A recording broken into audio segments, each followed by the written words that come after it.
নোয়াখালীতে হয়রানির শিকার হচ্ছে সদর উপজেলার সোশ্যাল ইসলামী ব্যাংক লিমিটেড মাইজদি বাজার শাখার হাজারো গ্রাহক। 17 সেপ্টেম্বর বুধবার দুপুর 12:30টার দিকে সরেজমিনে গিয়ে জানা যায়, বাংলাদেশ সরকারের পদ পরিবর্তনের পর থেকে এই শাখার হাজার হাজার গ্রাহক তাদের জমাকৃত টাকার জন্য চেক দিয়ে ব্যাংকে টাকা না থাকার কারণে গ্রাহকরা চাহিদা মতো টাকা তুলতে পারছেন না।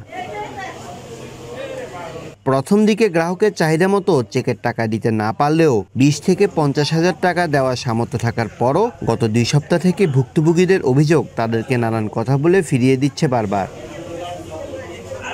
কিছুক্ষণ পর দেখা যায় 10,000 টাকা করে দেওয়ার পর তাও আর দিতে পারছেন না। টাকা নেই, টাকা ফুরিয়ে গেছে, টাকা আসলে পরে নিতে পারবেন বলে গ্রাহকদের বুঝিয়ে শুনিয়ে খালি হাতে ফিরিয়ে দিচ্ছেন।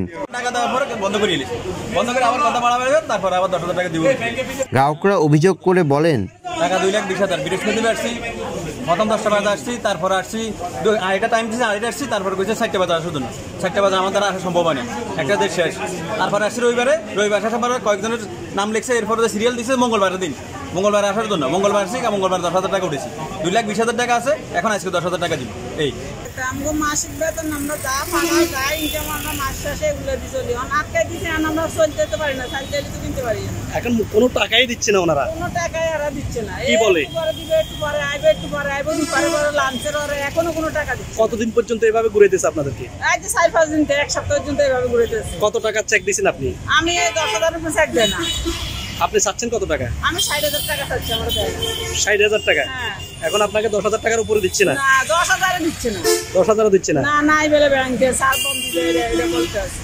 এইদিকে ব্যাংক কর্তৃপক্ষ বলছেন, বাংলাদেশ ব্যাংক নাকি তাদের চাহিদা মতো টাকা দিচ্ছে না বিদায় এই জটিলতার সৃষ্টি হয়েছে। তবে বেশি দিন এই জটিলতা থাকবে না বলে আশ্বস্ত করে যাচ্ছে তারা।